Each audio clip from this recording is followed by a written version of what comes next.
Alô, você, tudo bem? Espero que sim, seja muito bem-vindo, seja muito bem-vinda a mais um Embalos de Sábado à Noite aqui no ECK, o Espiritismo com Kardec. A nossa programação de lives que dura o ano inteiro e que traz a perspectiva espírita para os temas da atualidade.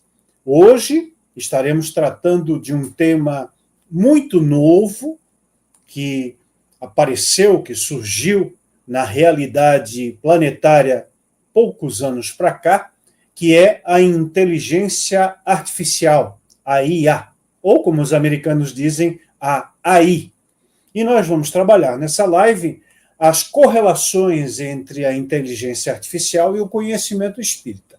Ela tem então o título O Avanço do Conhecimento Espírita e a Inteligência Artificial. Desde já, vamos pedindo a você que se inscreva no canal do ECK e deixe o seu like, o seu joinha para ajudar na distribuição deste conteúdo.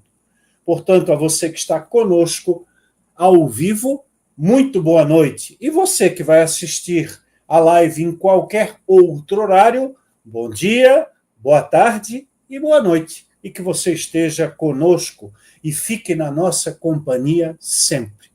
Lembrando também que aqueles que assistem a live ao vivo têm o privilégio de comentar e de fazer questionamentos para os nossos convidados nesta noite, para que possam ser brindados com a resposta aos seus questionamentos ou comentários outros acerca de suas intervenções, tornando a live algo mais dinâmico, mais próximo de você e, ao mesmo tempo, próximo de nós. Com a direção de TV de Evandro Oliva, com a direção geral de Manuel Fernandes Neto, agradecendo a quem está no backstage, lá na técnica, a Cláudia, a Júlia e o Sardinha. Vamos dar início, então, a mais esta live do ECK, os embalos de sábado à noite. Para a primeira participação na noite, vamos chamar o nosso convidado especial, Marco Milani, que toquem os tambores.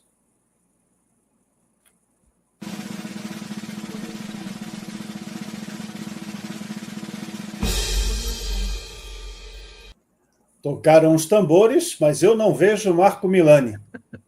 Agora... Aí, tá chegando ele. E aí, Marcão? Olá, Marcelo, tudo bom? Grande satisfação de estar aqui. Meu abraço a você, a todo mundo do ECK, aos amigos que estão nos bastidores, ao Manuel, que daqui a pouco chega aí, a quem já está nos assistindo. Marco Milani já é uma figurinha carimbada aqui no Espiritismo com Kardec, tem participado com brilhantismo, com a sua simpatia em várias lives e também tem escrito textos, artigos, colaborando com o nosso portal www.comkardec.net.br, o portal do ECK. Marco, conta um pouquinho para a gente quem é Marco Milani, profissionalmente e no meio espírita. Bom, profissionalmente, hoje eu atuo como professor universitário na Unicamp, atuo na área de economia e finanças, tenho já uma vivência, né, no mundo empresarial, vamos chamar assim também, sempre na área financeira, na área voltada aí para negócios, e no meio espírita também atuando há algum tempo, sempre na linha de doutrina. Também atuei em diferentes áreas dentro de uma instituição espírita, né? Posso dizer que eu, como um trainee, eu passei por várias áreas dentro da casa espírita e também de entidades federativas, mas hoje eu me dedico mais na USE, né? União das Sociedades Espíritas do Estado de São Paulo, onde eu atuo como diretor de doutrina e também como presidente da Regional de Campinas, que é a região onde eu moro aqui. Eu moro em Olambra, mas é a grande região aqui de Campinas, né? Então, eu tenho já essa atuação, escrevo alguns artigos, participo de palestras, de eventos voltados aí para a disseminação do conhecimento espírita, e hoje trazendo aí um tema que eu tenho certeza vai despertar aí a curiosidade de muita gente. É isso mesmo. Nós nos conhecemos há muito tempo, né, Milani? Nos conhecíamos virtualmente, inclusive por vídeo, e no ano passado, por ocasião do Encontro Nacional das escolas de administração, de graduação e pós-graduação. Aqui em Florianópolis, eu tive a gratíssima surpresa de encontrar o nosso Marco Milani, que acompanhava uma comitiva da Unicamp e estava participando do Enampad, onde nós tivemos a oportunidade de apresentar 2 trabalhos. Então, foi uma gratíssima surpresa e uma satisfação muito grande abraçá-lo pessoalmente, né? Aí o Marco pôde ver o quanto eu sou grande, né, Marco? E a gente, então, trocou algumas ideias, alguns abraços e sempre aquelas palavras muito calorosas que são comuns ao movimento espírita. Muito bem. Vamos chamar, então, o nosso debatedor, que é estrela, é prata da casa, que toquem os tambores para Manuel Fernandes Neto.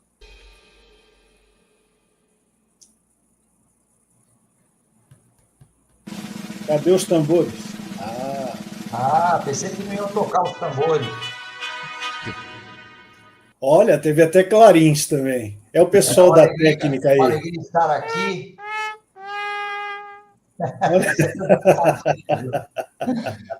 Isso é coisa do Sardinha, essa brincadeira. Ele falou que você já trocou meu nome, velho do Rio. É uma satisfação estar aqui. Passei até perfume, viu, Marco? Passei até perfume, Marcelo. Já prevendo que no futuro vocês sentiriam o aroma do meu perfume pela inteligência artificial. Eu já passei perfume também, mas não é hoje que isso vai acontecer, viu, Marcelo? Muito bem, então chega de conversa fiada, né? Chega de entretenimento, de propaganda, de merchandising, e vamos então ao que interessa. Como sempre, eu procuro trazer algum trecho. Queria falar, Manuel?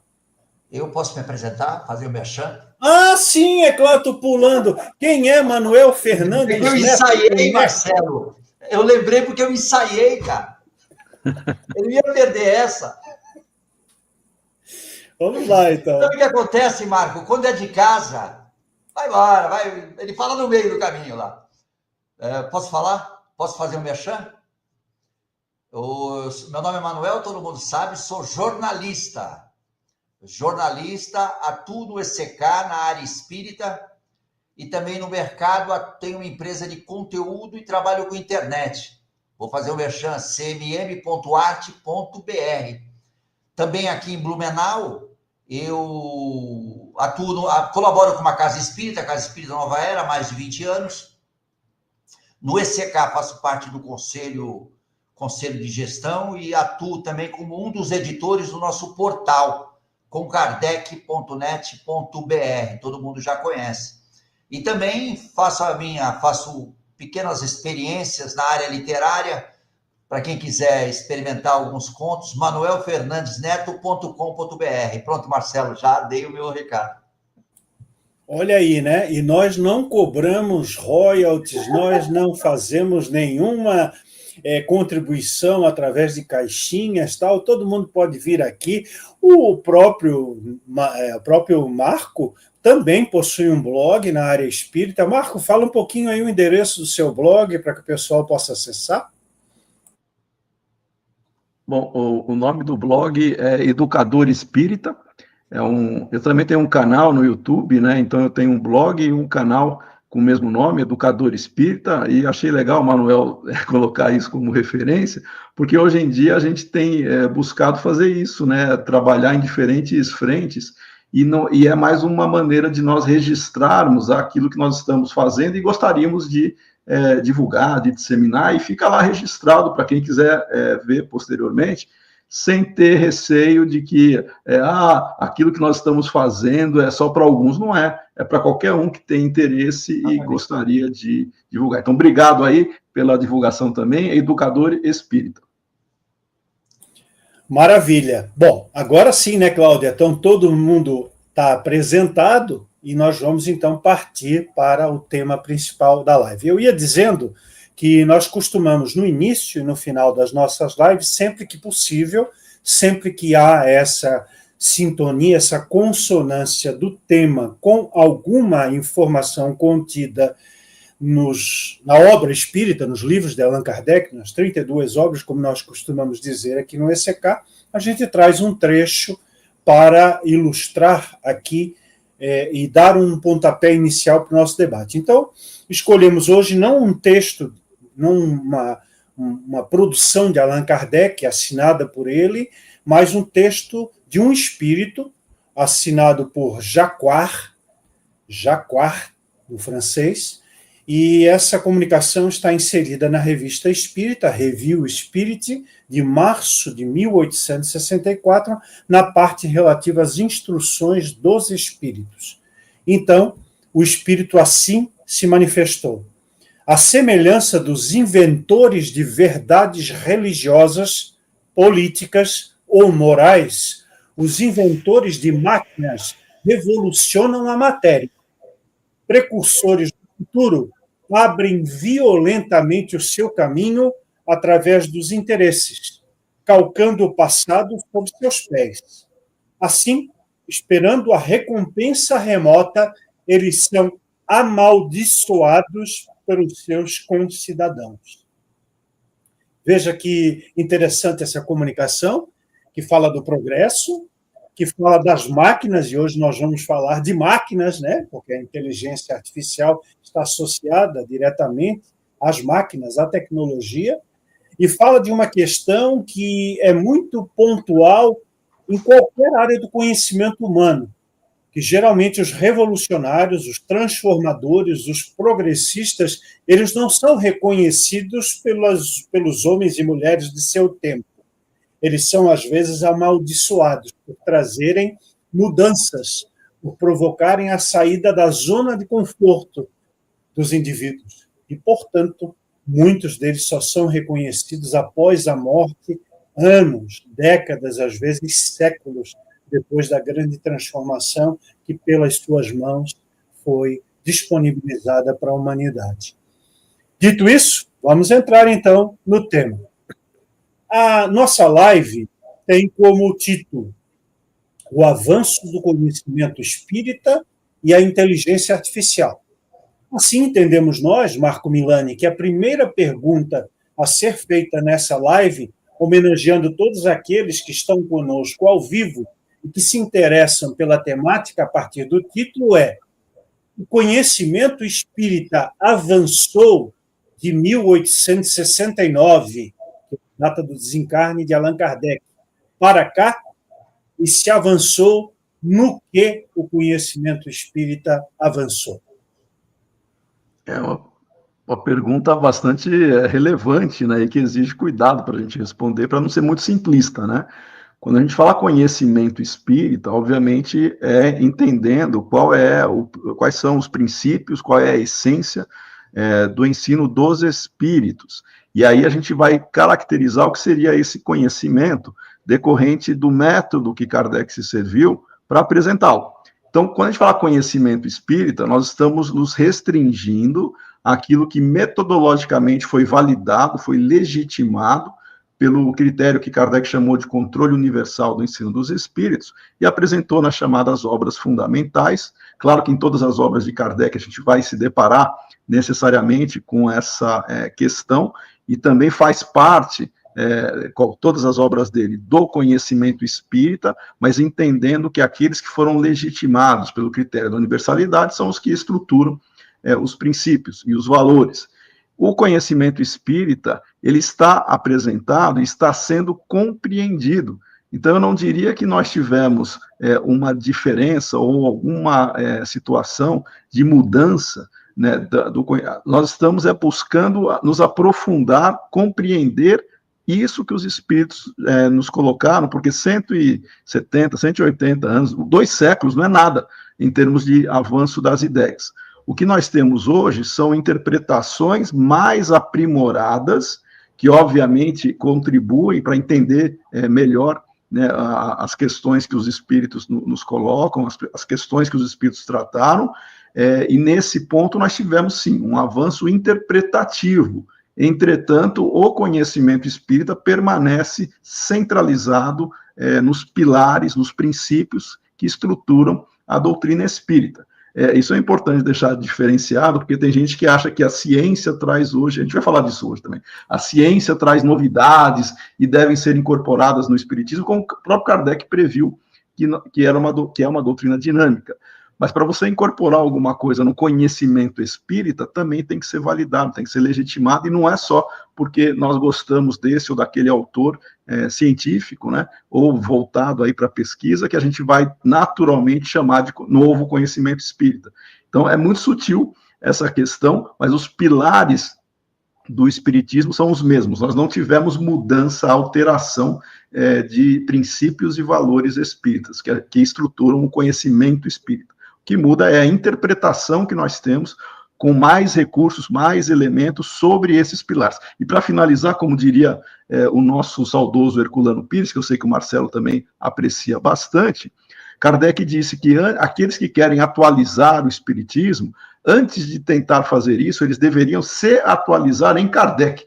E é isso que nós estamos tentando fazer, e na minha modesta opinião, vamos demorar ainda alguns, eu não sei se séculos é a palavra, mas muito tempo, para entendermos com mais propriedade o que nós temos em mãos, que é a doutrina espírita. Muito bem, bastante argumento para essa ideia aí do progresso das ideias espíritas, dos fundamentos, né, e de visualização dos possíveis avanços. Vamos chamar o Manuel para a conversa, né, e vou fazer a mesma pergunta que fiz para o Marco, porque eu sei que o teu viés vai ser um pouco diferente, vai agregar algumas ideias, né? Então eu pergunto a você, Neco, o conhecimento espírita avançou de 1869 para cá, e se avançou em que situações, em que pontos, em que cenários? Eu vou completar o que o Marco falou, né, porque são alguns aspectos, quando você fala de avanço, e o Marco colocou muito bem, a compreensão espírita hoje é um avanço muito grande. Eu acho que todos nós começamos em casas espíritas, e todos nós tivemos contato com o espiritismo em algum momento em casas espíritas. E o que eu posso estar destacando hoje é que muitas pessoas que começaram em casas espíritas, eles superaram a religiosidade das casas espíritas e estão hoje em vários fóruns colocando outros aspectos do espiritismo, como filosofia, como ciência, né? Essa interpretação que o Marco colocou tão bem. E já que nós estamos falando vamos falar também sobre inteligência artificial. Quando eu estava pensando no espiritismo e inteligência artificial, me veio um insight que é justamente sobre a engenharia de prompt. Engenharia de prompt na inteligência artificial é aquilo que você pergunta para a inteligência artificial. É uma questão, é uma pergunta, é uma orientação. Hoje você tem aulas, pós-graduação em engenharia de prompt.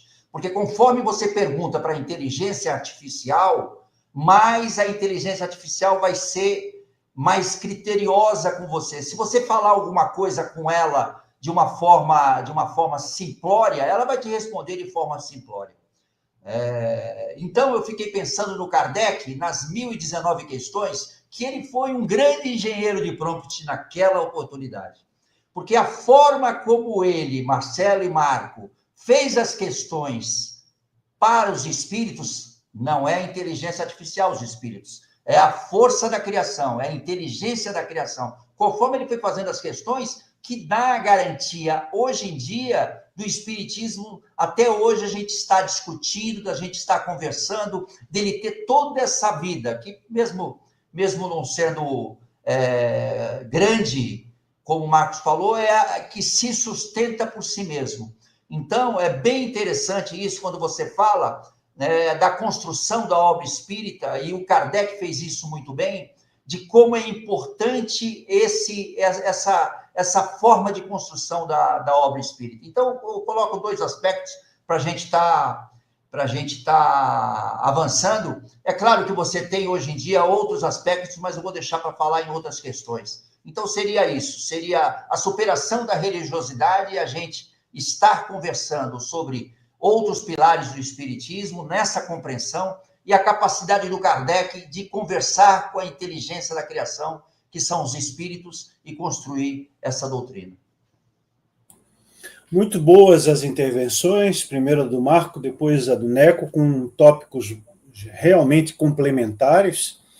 E o que nós queríamos apenas acrescentar a todo esse menu que foi apresentado pelos nossos convidados debatedores é que aquilo que é principiológico no Espiritismo permanece imutável e permanece prospectivo para o futuro. É, ao mesmo tempo, retrospectivo e prospectivo. Ele é atemporal, ele é imemorial, ele permanece porque são os princípios do próprio universo, princípios da própria criação. E o Espiritismo apenas pontua aqueles que são estritamente necessários e, por isso, vão permanecer conosco.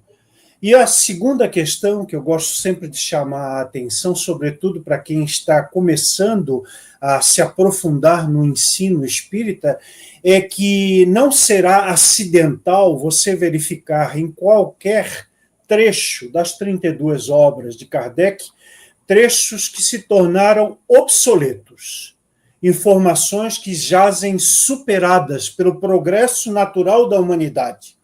E isso não irá desqualificar em nada um homem que praticamente sozinho edificou 32 obras de conteúdos diversos e estabeleceu parâmetros claros, circunstanciados à ciência, ao tempo, à conjuntura, à cultura e à sociedade da segunda metade do século XIX, mas cujas informações que são transcendentais permanecem legítimas e apropriadas ao nosso tempo.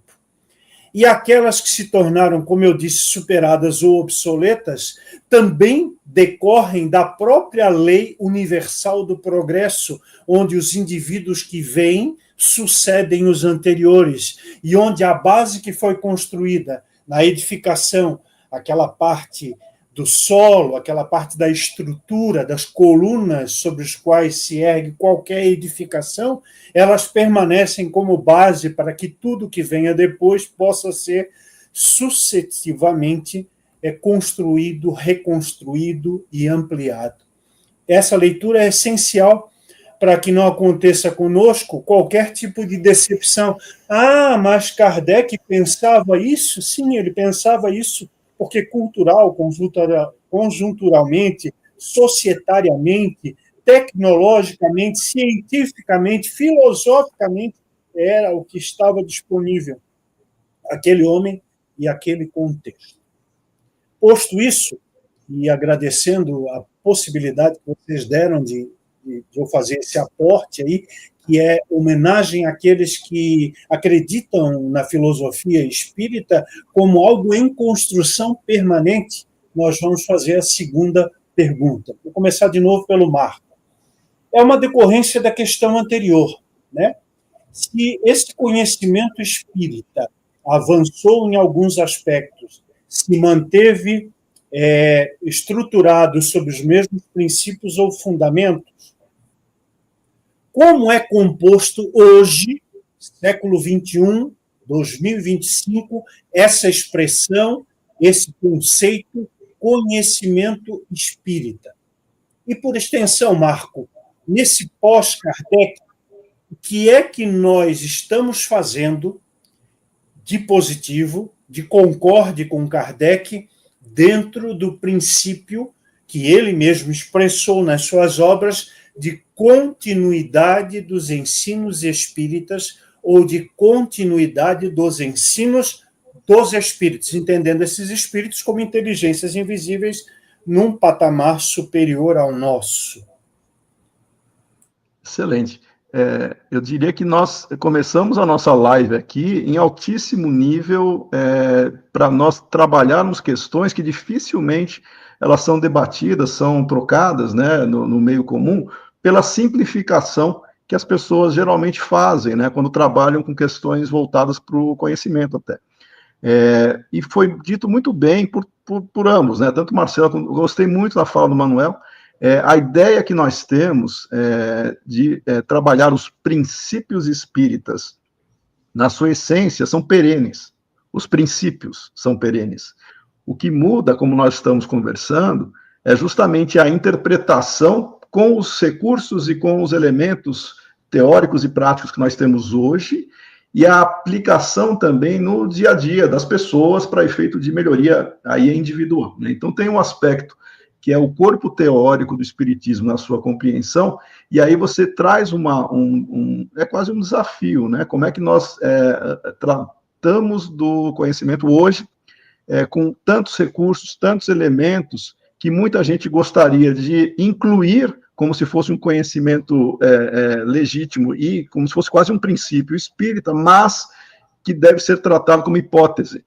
Esse é o grande ponto. Hoje nós temos muitas informações, muitas abordagens, até dentro de um aspecto interpretativo, alguns métodos que podem surgir também, mas para colocar elementos hipotéticos, que não é só o tempo, é a nossa capacidade de validar isso com fatos, com evidências, e não simplesmente com noções ou ideias, ou pré-julgamentos, ou narrativas. Quando a gente trabalha a questão científica, e não filosófica pura e simplesmente, o método científico ele é baseado literalmente dentro de um processo de comprovação. Você não pode trazer elementos que possam caracterizar uma conclusão ou uma afirmação se você não fundamenta isso. Filosoficamente, você tem correntes, linhas, pensamentos que poderiam justificar a abordagem, mas você tem que explicitar o que você está fazendo para poder concluir alguma coisa. No caso do conhecimento espírita, é a mesmíssima coisa. Dependendo de como a pessoa está partindo das premissas e a base que ela adota, ela vai chegar a algumas conclusões, ela vai chegar a alguns tipos de considerações, mas não necessariamente o seu interlocutor partiu do mesmo princípio, partiu da mesma base. E aí nós vamos ter divergências de que isso faz ou não parte do conhecimento espírita, tá?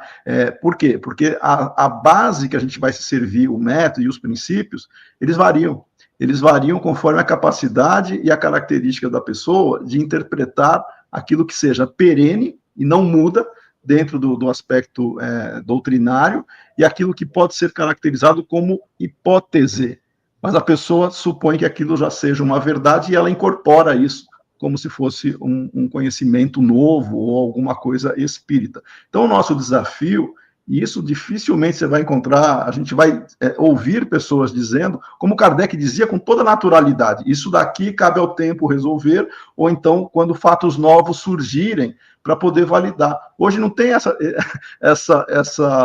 esse discurso, não. Hoje as pessoas, isso é ou não é. Elas não entram no processo de que pode ser.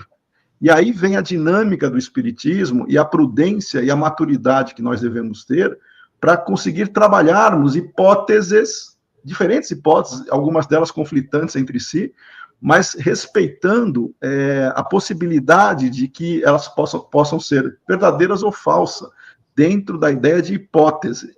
Por isso que eu digo que é uma discussão de altíssimo nível, que exige para as pessoas um conhecimento anterior, vamos chamar assim, que foge do conhecimento popular, do conhecimento comum, que é onde você simplifica as coisas. Isso aí nós fazemos geralmente, né? Nós simplificamos as coisas para podermos construir uma maneira de nos expressarmos mais facilmente.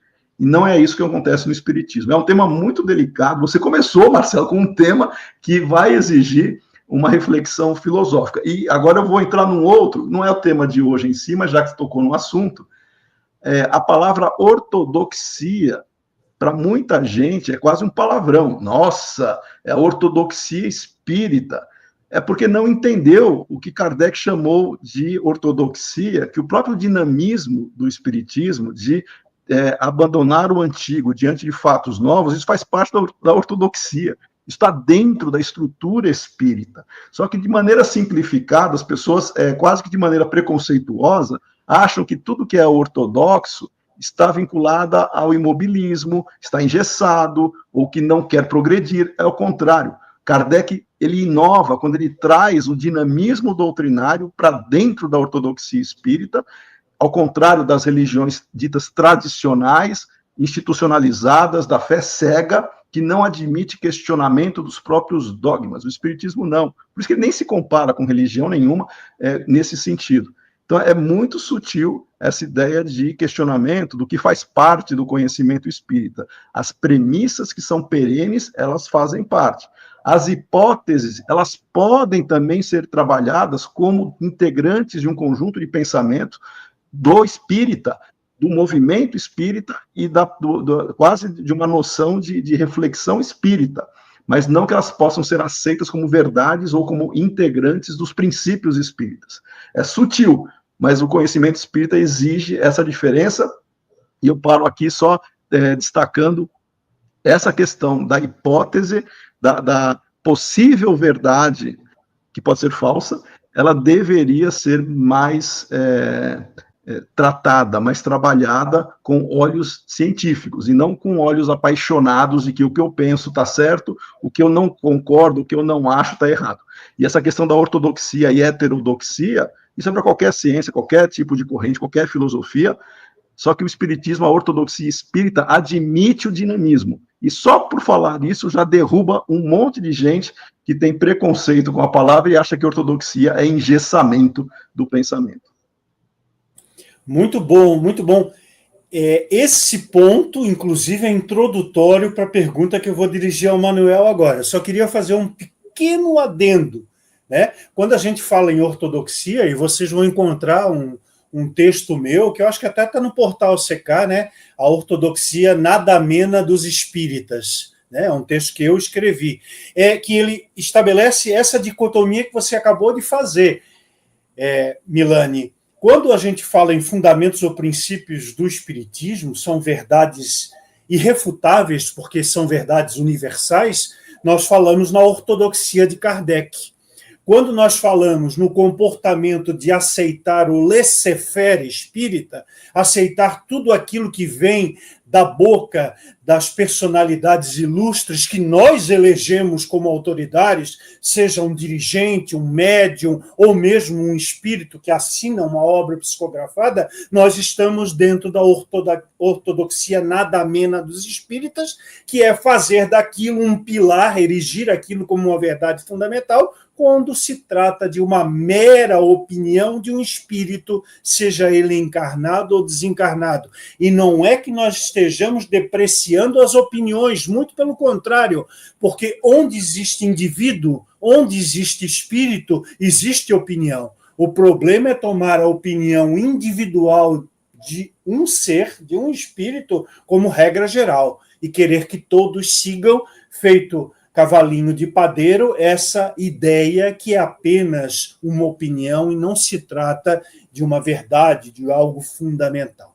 Então, dito isso, vou puxar o Manuel para a conversa, para a prosa, dizendo o seguinte: você, Manuel, assim como o Milani, assim como eu, assim como praticamente todos que devem estar assistindo a nossa live agora, são pessoas que foram forjadas, talhadas nas casas espíritas, nas instituições espíritas. Nós somos espíritas de participação em instituições espíritas.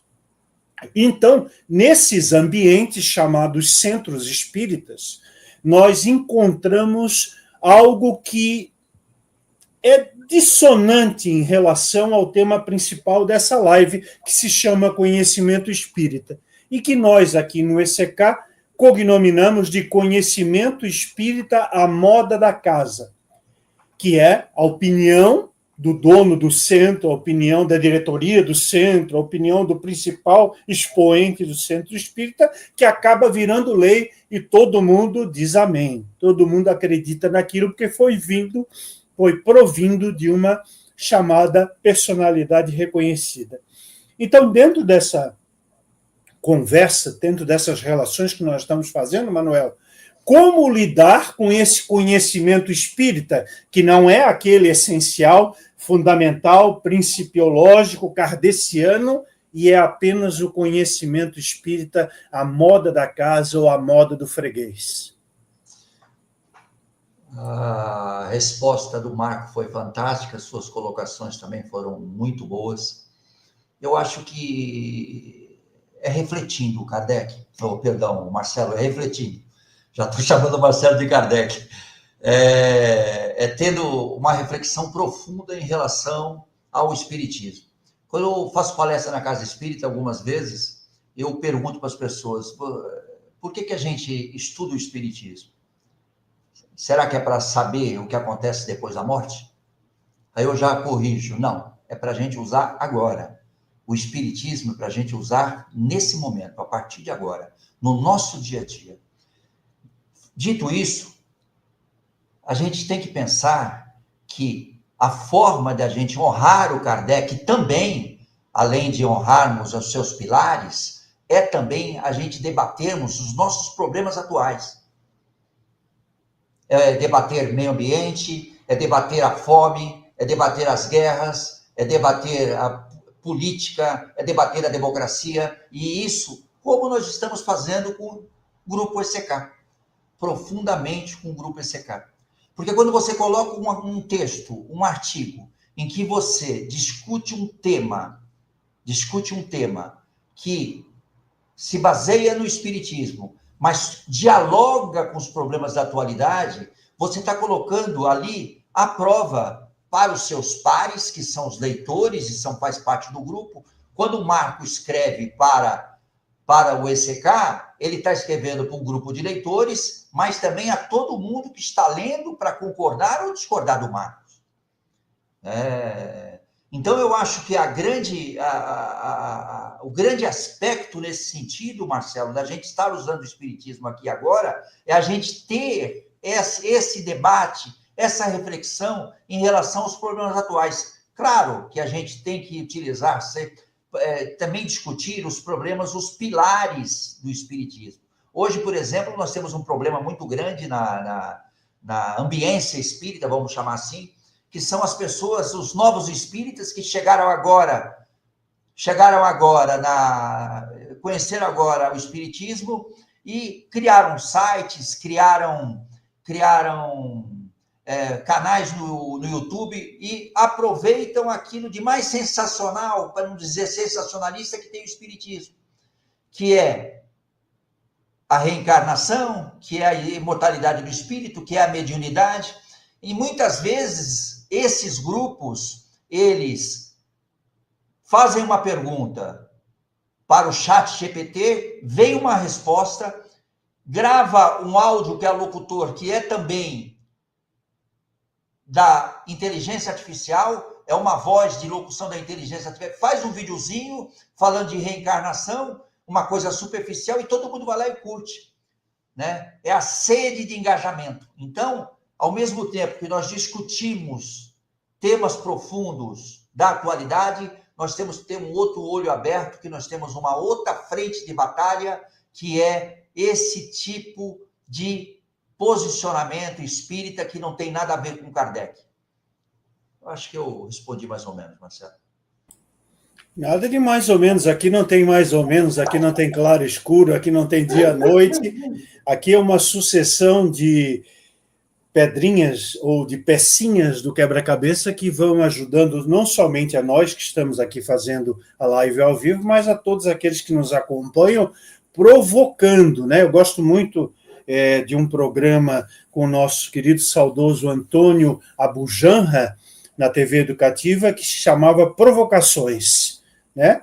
E essas provocações é o que a gente sempre faz aqui no espaço democrático, dialético, dialógico das lives do ECK. Eu coloquei o link, pedi para o Sardinha colocar o link aqui, do artigo que eu mencionei, que não está no ECK, não, está no Nova Era, que é o nosso parceiro, lá a instituição onde o Manuel faz parte, e também... Mas já vai com o ECK também.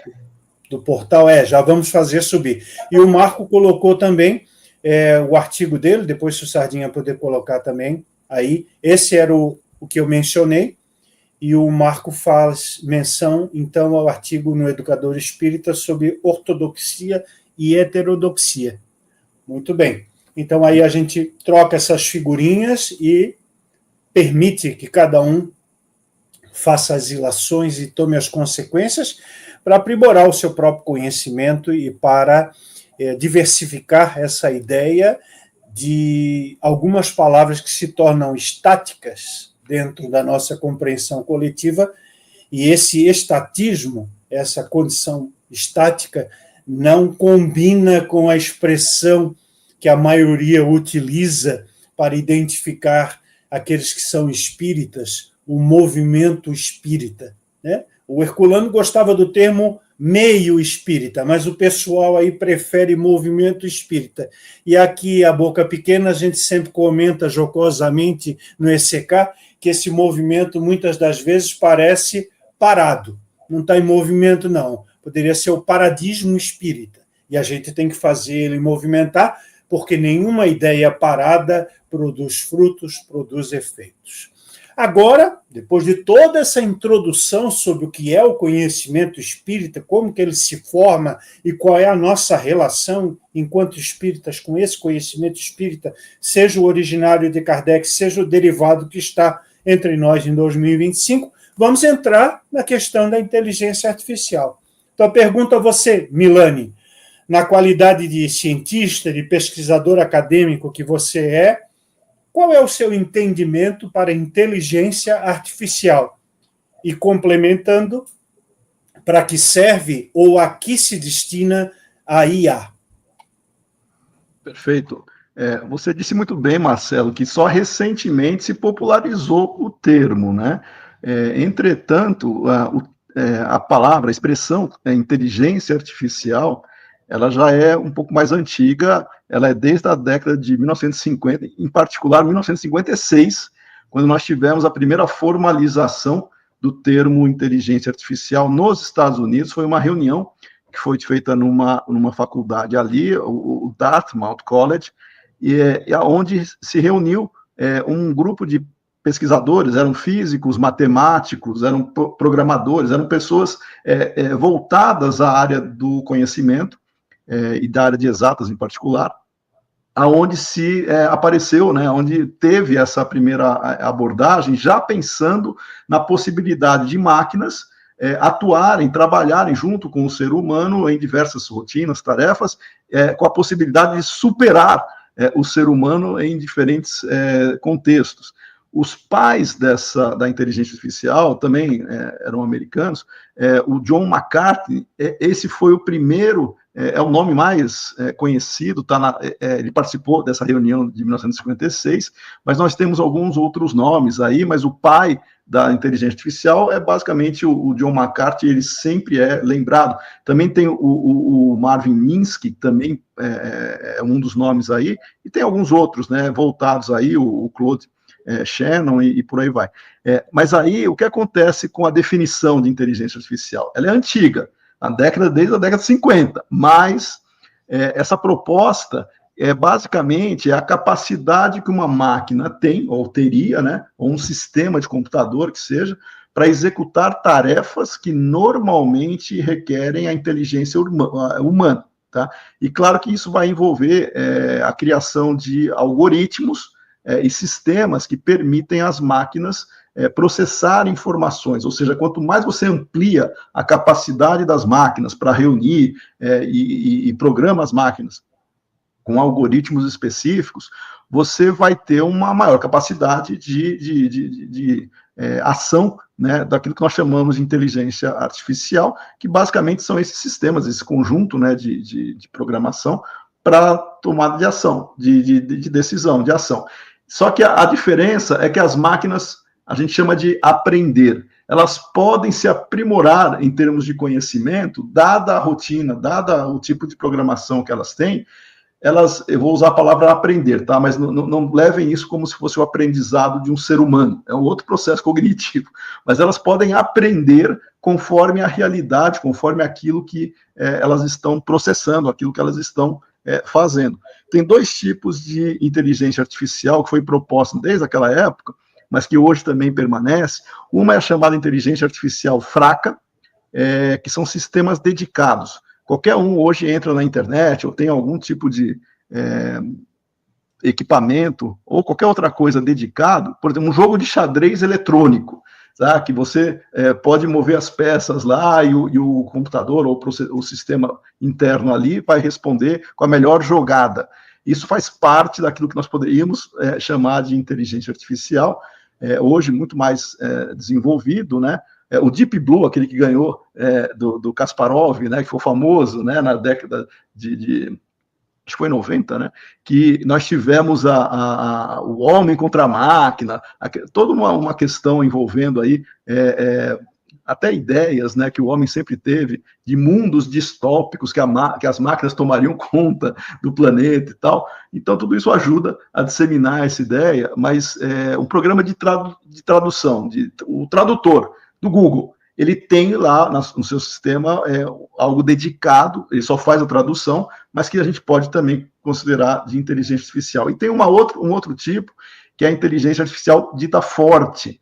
Essa a gente não chegou ainda, né? Que ela teria tamanha capacidade que ela se aproximaria não só para desenvolver as tarefas humanas, mas também para quase que suplantar, né, a nossa capacidade. Isso se discute se pode se chegar um dia ou não, e aí a gente até pode entrar num aspecto, e aí sim, espiritual ou espiritualista. A máquina não sabe, a máquina não tem como transcender, a máquina não tem ideia de transcendência, né? Isso ela nunca vai chegar. Então, existem várias limitações que o materialista, com certeza, deve pensar isso, mas quem é espiritualista sabe que não dá para uma máquina reproduzir o que nós fazemos.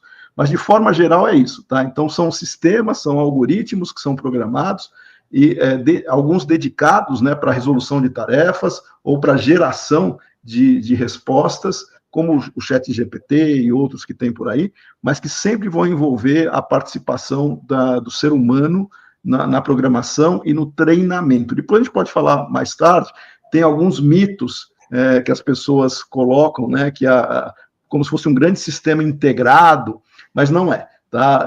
As ferramentas de inteligência artificial, elas vão se aprimorando, mas dependendo dos treinamentos, que, na verdade, quem faz é um grupo específico de programadores, de pessoas envolvidas diretamente, mas não o usuário comum. Para quem é o usuário do DeepSeek, ou do ChatGPT, ou de qualquer outro sistema hoje muito em moda, as pessoas acham que corrigindo a máquina você está corrigindo todas as respostas do planeta. Não está. Cada conta, cada usuário da ferramenta tem a possibilidade de aperfeiçoar a sua relação com a ferramenta, mas é uma preferência que ela guarda para o usuário, para a conta. Então, se você corrigir uma informação no ChatGPT, que seja, muita gente acha que isso vai para o mundo inteiro. Não vai. Isso fica para a sua preferência. A máquina, a próxima vez, ela vai apresentar uma resposta conforme você manifestou de preferência. E os treinamentos são outra coisa. Treinamento é a equipe lá de programadores autorizada que vai inserir uma massa de dados muito grande para treinar a máquina.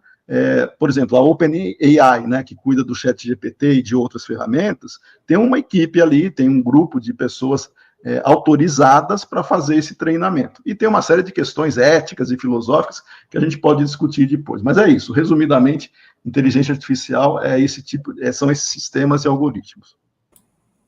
2 pontos a salientar nessa tua excelente fala, Milani. A primeira é de que parece que o ser humano tem um fetiche em relação à revolução das máquinas, né? Vários livros do passado, do século XX, vários filmes e seriados de ficção científica, em determinado momento tem lá uma revolta dos robôs, revolta das máquinas, e o ser humano se torna refém, até que vem um super-homem, vem um indivíduo dotado de uma faculdade, uma capacidade intelectual acima da média, e aí resolve o problema da humanidade. Então, esse fantasma, esse esqueleto, está sempre no armário, e volta e meia ele vem para a sala e as pessoas ficam assim abismadas, preocupadas, de olhos esbugalhados, diante da perspectiva de nós, seres humanos, sermos governados pelas máquinas, como se nós já não fôssemos governados por essa pequena máquina aqui, né, que é o celular, ou a própria telinha, seja do computador, seja da televisão, como se fala há muito tempo. A questão da autonomia e da heteronomia, que também está tangenciando a questão espírita. E a segunda é exatamente esse ponto que você colocou, né? a ferramenta ela não é como a Wikipedia, onde você, se tem uma opinião divergente, se tem um conhecimento, seja ele filosófico, científico, ético, você tem a oportunidade de editar aquilo que foi dito a respeito de um fato histórico, de um conceito, de uma personalidade, e fica lá o material para a análise coletiva da humanidade. Né? A Wikipedia, como é disponível em todos os idiomas praticamente desse nosso planeta, essa informação ela vai estar lá, disponível. Então tem a versão de fulano, a versão de cicrano, a do outro, e quanto mais se for incorporando ideias, mais a pessoa tem oportunidade de maturar essas ideias e tomar a decisão. É o que a gente defende para o Espiritismo, eu, o Manuel, o Milani, que nós tenhamos essa perspectiva da dialética, que aqueles que têm ideias contraditórias não tenham que impor a sua ideia sobre a dos demais. Trabalhemos com a lógica, com a racionalidade e, sobretudo, como disse Jesus, que os seus discípulos seriam reconhecidos por muitos se amarem, e como disse Allan Kardec, que o laço que une as criaturas é um laço de afeição e não de oposição. Mas vamos colocar o jornalista Manuel Fernandes Neto nessa questão. Né? Para o Neco, qual é o entendimento do que seria inteligência artificial dentro da experiência que você tem, que é um pouquinho diferente da experiência do Neco, do Milani, né? E para que serve ou a que se destina a chamada inteligência artificial? Marcelo, a explicação do Milani foi perfeita. Não tenho muito a acrescentar. Eu tenho que acrescentar que todos nós amamos os robôs. Desde quando a gente era pequeno, tinha Perdido nos Espaços, e tinha um robô e a gente conversava com ele de uma maneira coloquial, e era muito bacana. O robô estava sempre salvando o Will, né? E toda a cultura pop americana ela trouxe o robô de uma forma avassaladora. Eu não sei se já preparando, né, desde os tempos imemoriais que eles buscam esse tipo de conquista. Recentemente, eu sou um admirador daquele filme Interestelar. Recentemente ele voltou para o cinema e eu fui com as minhas 2 filhas no cinema, e quando apareceu o robô do Interestelar, as pessoas aplaudiram. Isso é extraordinário. Eu acho que a inteligência artificial ela é uma conquista da inteligência humana. É claro que podemos começar a conversar sobre os termos, que não é inteligência, não é artificial. É claro que ela é construída em cima de uma rede neural, né, onde você identifica selos, né, em algo muito complexo para a gente estar explicando numa live.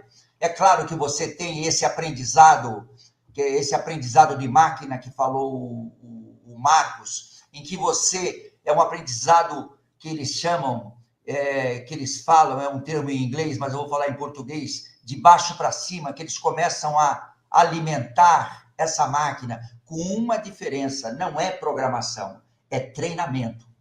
Programação é quando você define tudo aquilo que a máquina vai fazer. Então, você coloca a programação certinho, tudo aquilo que a máquina vai fazer. Você vai fechando todas as hipóteses. Quem lembra, por exemplo, em 2009, mais ou menos, quando você conversava com um robô, que já era uma experiência, um robô de uma loja, qualquer pergunta que você fazia fora do traçado, ele já se atrapalhava. Aí eles criaram essa rede neural e começaram a aperfeiçoar essa rede neural em que a própria máquina escolhe o caminho, uma coisa mecânica, é algo de sistematização. Eles escolhem o caminho. E, em alguns casos, ele também faz aquilo que a gente fala de aprendizado profundo. Então, é algo que eu vejo como o ápice da inteligência humana, tá? Em termos científicos. É claro, Marcelo, que nós estamos só no começo. Não sou uma pessoa que, por causa disso tudo, fico cego em relação a isso. Muito pelo contrário. Eu sei o que está acontecendo hoje em termos de deepfake, em termos de fake news. Nós, pelo ECK, a gente monitora, vamos falar isso daqui a pouco, a gente monitora esse tipo de coisa. Só que, conforme a máquina, conforme a inteligência artificial ela vai se desenvolvendo, ela vai mudando de patamar. Né? Já estão falando da inteligência artificial geral para 2030, por exemplo. Né? E essa inteligência artificial geral pode levar com mais rapidez para a superinteligência. Então, eu acho que a gente tem que fazer uma reflexão global, né, em relação a tudo que está acontecendo, primeiro no varejo, né, primeiro no nosso dia a dia, depois no atacado. Eu lembro sempre existe uma história, todo mundo gosta de história, eu vou contar uma, bem curtinha. Né? Existe uma história que os professores de inteligência artificial, talvez o Marco conheça, os professores de inteligência artificial contam que era um grupo de pardais que pegavam um gravetinho para colocar no ninho, para construir o seu ninho, tá? Um por um, os pardaizinhos, um por um, um por um. Aí um pardal muito esperto falou, pô, se a gente pedisse para a coruja, ele ia pegar um monte lá de uma vez e ia colocar no pardalzinho. Uma boa, vou pedir para a coruja. Aí um outro mais esperto ainda falou assim, mas peraí, você não sabe o que a coruja vai fazer? Por que a gente não pega uma corujinha e cria ela? Que seja a nossa amiguinha e ela faça isso por nós. Ai, pô, bacana isso. Aí o ancião, o Marcelo Henrique, lá da tribo dos pardais, falou, pera aí. Por mais que vocês criem essa corujinha de pequena e ela se torne grande, vocês nunca vão saber o que ela pode fazer com vocês. Então, fica essa história de reflexão em relação a uma analogia com a inteligência artificial.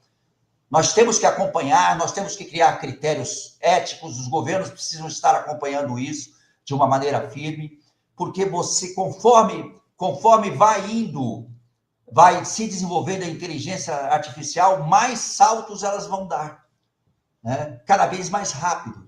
E a inteligência artificial não é somente o textinho ou a legenda que eu vou fazer no chat GPT. É uma questão geopolítica.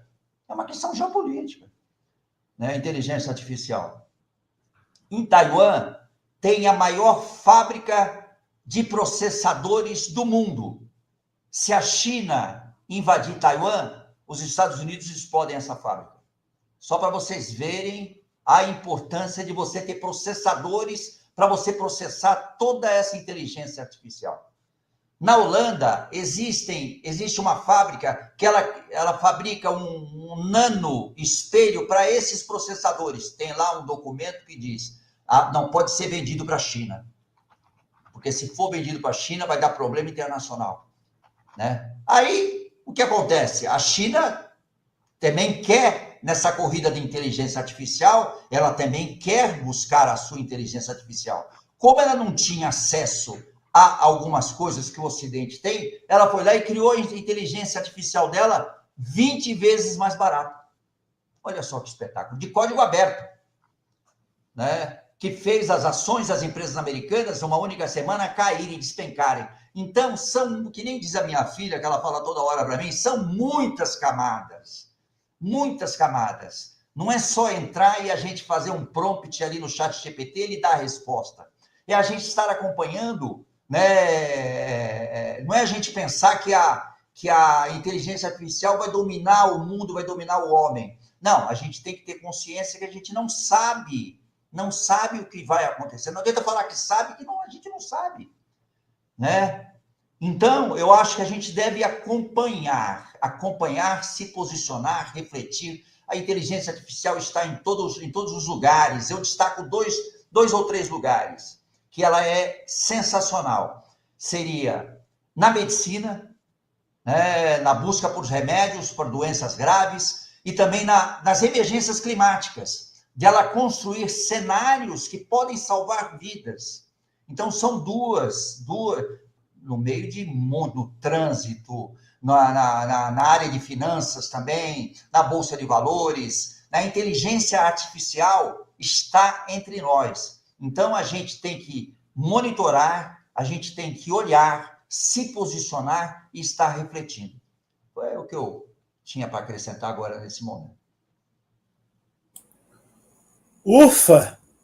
Tanta coisa para falar, tanta coisa para movimentar, e os nossos neurônios, claro, todas essas questões novas, elas provocam em nós aquele sentimento de perplexidade, aquele sentimento de um pouco de temor diante do novo, mas não devem ser jamais empecilho para que nós coloquemos essas informações a serviço da mensagem espírita, utilizando essas ferramentas para a divulgação e para a construção do pensamento espírita, e, sobretudo, pensemos eticamente, né? Acreditemos que a grande maioria da humanidade é formada por espíritos do bem, espíritos que estão diante das suas próprias imperfeições e esforçando-se para superá-las, porque senão a vida social, a vida coletiva no planeta já teria sido extinta há muitas décadas, há muitos séculos.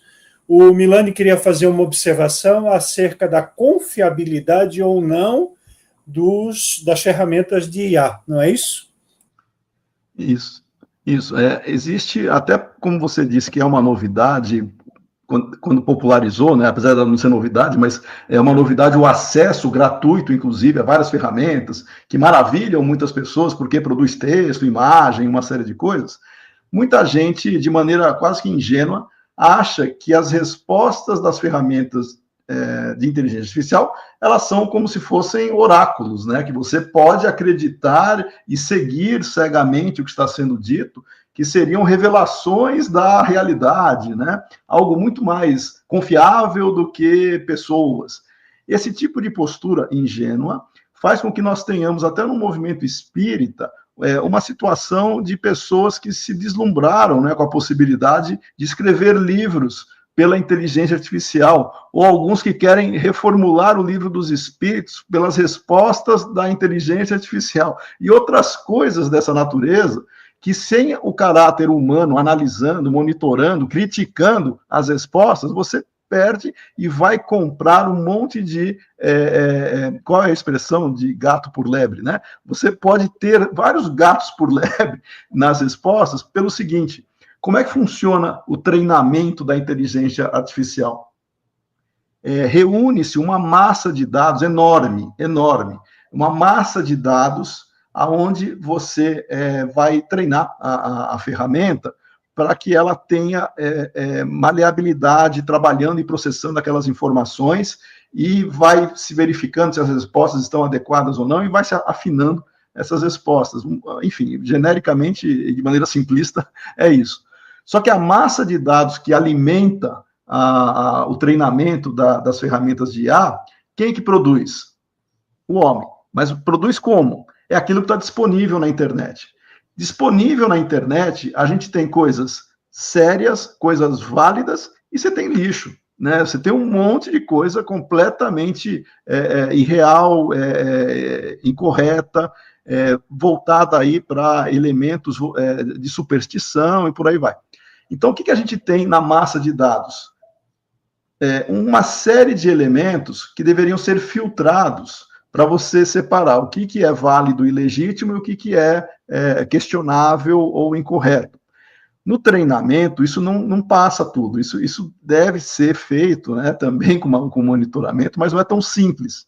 E a inteligência artificial, ela pega aquela massa de dados, ela treina em cima daquela massa de dados, e muitas vezes ela usa um conhecimento disponível, ou informações disponíveis na rede ou na internet, que não são corretas, como se fossem verdadeiras, e coloca isso na resposta. E aí quem recebe a resposta, se não tiver uma análise crítica, vai tomar aquilo como verdadeiro. E isso é muito, muito ruim, porque no caso do espiritismo, se você colocar lá uma questão, como o espiritismo interpreta tal situação, ela vai pegar o que ela tem de dados e informações. Tem uma diferença de dados e informações, mas não é o caso aqui, mas ela pega uma massa lá de dados para processar e virar informação, e ela vai fazer com que nós tenhamos uma resposta de acordo com o que ela tem na sua massa. E lá dentro, a gente sabe que o conhecimento popular que as pessoas têm de quem não é espírita sobre o espiritismo é completamente distorcido, supersticioso, e tem muito texto disponível sobre espiritismo escrito por não espíritas, contendo elementos ali os mais absurdos possíveis. A máquina pega aquilo, processa e dá como resposta no meio da resposta, que pode ter elementos válidos. Tem muita coisa que nós deveríamos tomar cuidado quando a gente vai fazer isso, de pegar simplesmente uma resposta de uma ferramenta, o ChatGPT ou qualquer outra, e achar que aquilo é 100% correto. Pode não ser, pode ter elementos ali completamente distorcidos e que não podem ser aceitos sem uma análise crítica prévia. Tá? Isso é importante. Eu posso falar, Marcelo? Muito bem colocado. Vamos lá, Manuel. Só para acrescentar, espetacular a colocação do Marcos Milani. Só para a gente estar acrescentando que, quando, na maioria das vezes, muitas vezes, não na maioria das vezes, dependendo da colocação, a máquina tem o que o cientista chama de alucinação. Ela tem uma alucinação. Às vezes você pergunta lá quem é o Marco Milani, ela começa a dar certo, de repente vai falar que o Marcos Milani viveu no Vietnã, na época da Guerra do Vietnã. Ele tirou do nada, ele alucina. E tem também um outro termo que é muito usado, que é o slop, que é a quantidade de alucinação que tem a máquina, que é similar ao nosso spam. Então, é claro que quando você trata do espiritismo, você tem que tomar o dobro de cuidado. Eu queria só que o Marcelo me deixasse, o nosso amigo Marco Milani, ele publicou um texto no ECK, muito bacana, que chama Inteligência Artificial Não é um Oráculo Moderno. E eu queria ler um trecho desse artigo, Marcelo, só para dar uma fechada no que ele disse, que ele diz assim, o Marco Milani, que está aqui com a gente: é essencial reconhecer que a tecnologia desempenha um papel relevante e positivo no apoio ao estudo do espiritismo, desde que utilizada com discernimento.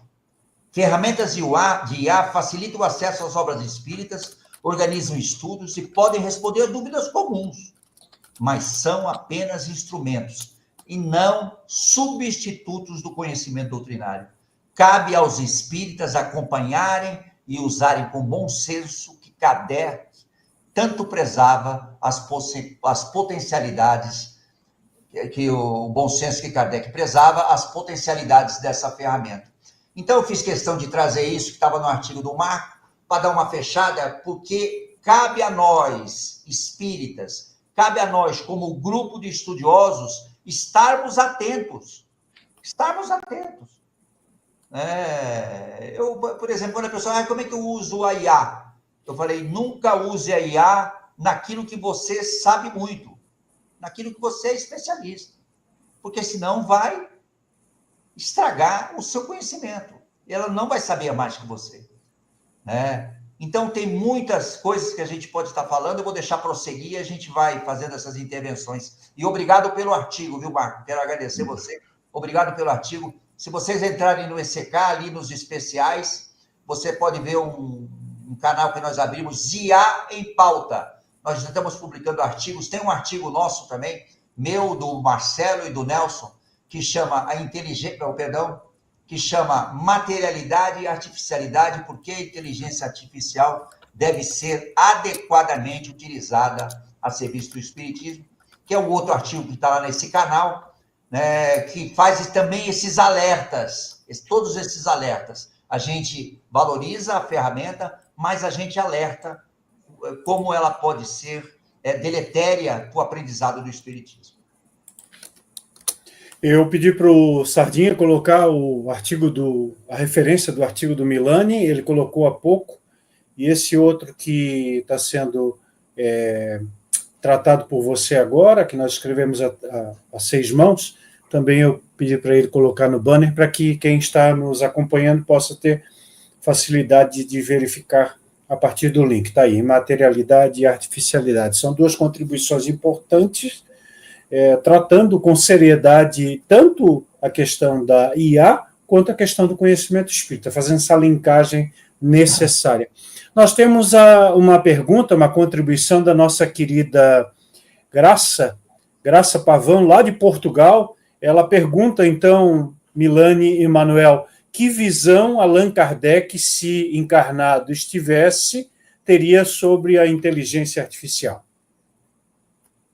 À vontade, Milani. O Kardec era um cientista, ele era pesquisador, então, como qualquer pesquisador prudente, ele olharia com bons olhos em termos de utilização, desde que mantidas os devidos cuidados que Manuel e Marcelo colocaram muito bem aqui. Claro que a gente está especulando, né? Eu particularmente não gosto muito de fazer esse tipo de exercício, né? O que Kardec diria ou não, mas eu suponho que ele, como cientista, como pesquisador, ele teria todo esse cuidado, porque ele sempre demonstrou, né, a prudência, o bom senso em termos de utilização. E você, Manuel, o que acha que o Kardec faria? Eu fecho com o relator. É difícil a gente dizer o que o Kardec faria, mas, dado o histórico dele de investigação, ele ia investigar, como todos nós estamos investigando, como todos nós estamos olhando, como nós estamos escrevendo sobre isso, como nós estamos conversando sobre isso, sempre com atenção, com critério, sem ficar muito entusiasmado em relação a isso. Veja que, assim como na live de semana passada eu trouxe um texto da Revista Espírita, onde Kardec cogitava da ciência dos números, hoje eu trouxe uma transcrição da Revista Espírita em que Kardec fala das máquinas.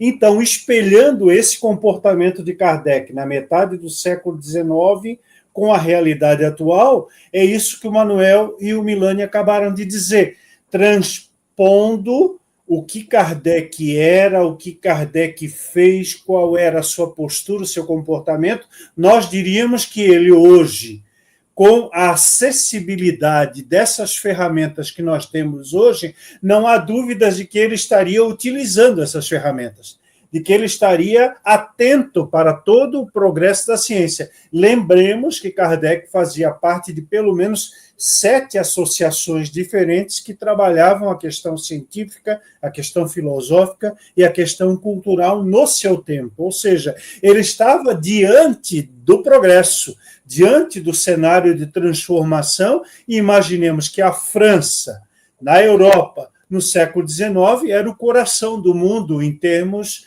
de produção de conhecimento. Nada a ver com aquela outra expressão, coração do mundo, no sentido piegas, muitas das vezes, de ser o único lugar, a terra prometida, a tábua de salvação, a última barca que vai albergar os espíritos depois das catástrofes, das hecatombes que o mundo pode presenciar, né? No sentido de coração, porque ali estava pulsando toda a circunstância cultural, intelectual, científica e filosófica do planeta naquele momento.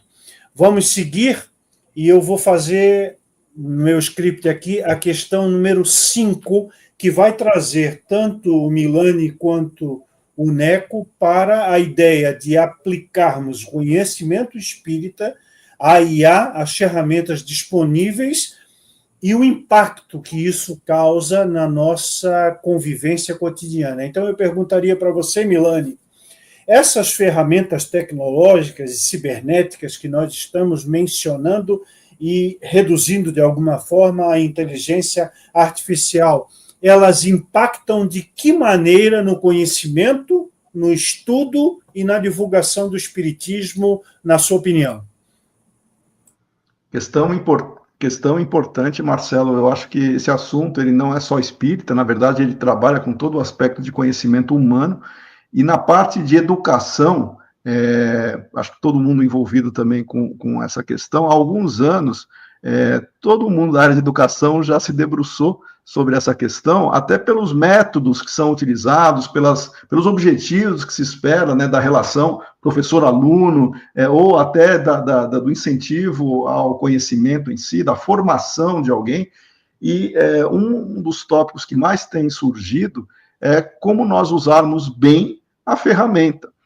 Como vocês colocaram também de maneira muito pertinente, ninguém tem que ter medo, ninguém tem que ficar com receio, a gente tem que saber usar bem a ferramenta.